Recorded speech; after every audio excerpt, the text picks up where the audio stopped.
అయితే సార్ ఇదే వేగంగా జరిగితే అది శ్రీశైలంలో అప్పుడు నీళ్ళు వచ్చినప్పుడు నీళ్ళు పోవుడు మొత్తం మునిగిపోడు మళ్ళీ దాన్ని అంతా క్లియర్ చేసుడు. అధ్యక్ష దీన్ని తవ్వే పద్ధతి ఏంటంటే టైగర్ వ్యాలీ కదా అధ్యక్ష, అందులో అడుగు మానవ సంచారం పోవద్దు, పోతే అబ్జెక్షన్. దాని మీద ఎవరో పోతారు, మళ్ళీ వీళ్ళే పంపిస్తారు, పోయి కోర్టులో వేస్తారు. మన పర్యావరణ సంఘాలు వస్తాయి, ఇది పర్యావరణ వ్యతిరేకమని మళ్ళీ చేస్తారు.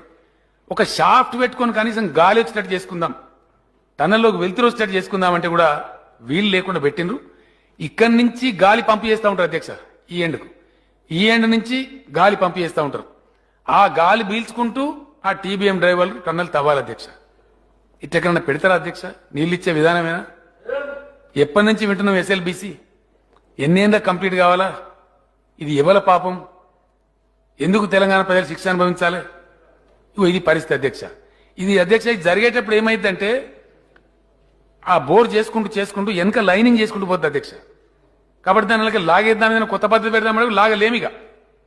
లాగానంటే ఆ వెనక చేసిన లైనింగ్ అంతా కూలగొట్టేయాలి, మళ్ళా డిస్ట్రక్షన్. అంటే ఇప్పుడు దాన్ని కొనసాగించడం తప్ప గత్యంతరం లేనటువంటి ఒక భయంకరమైన పరిస్థితిలో కూరుకుపోయిన మరో ప్రాజెక్టు ఎస్ఎల్బీసీ ప్రాజెక్ట్ అధ్యక్ష. ఇది దీని పరిస్థితి. దీని మీద నేను పర్యావరణ మినిస్టర్ గారిని అడిగినాను, మీరు స్పెషల్గా అప్లై చేయండి, మధ్యలో 2 షాప్స్ పెట్టుకోవడానికి అవకాశం ఇస్తామని చెప్పినారు. ఆ ప్రయత్నం కొనసాగుతూ ఉంది అధ్యక్ష. అధ్యక్ష, పాలమూరు జిల్లా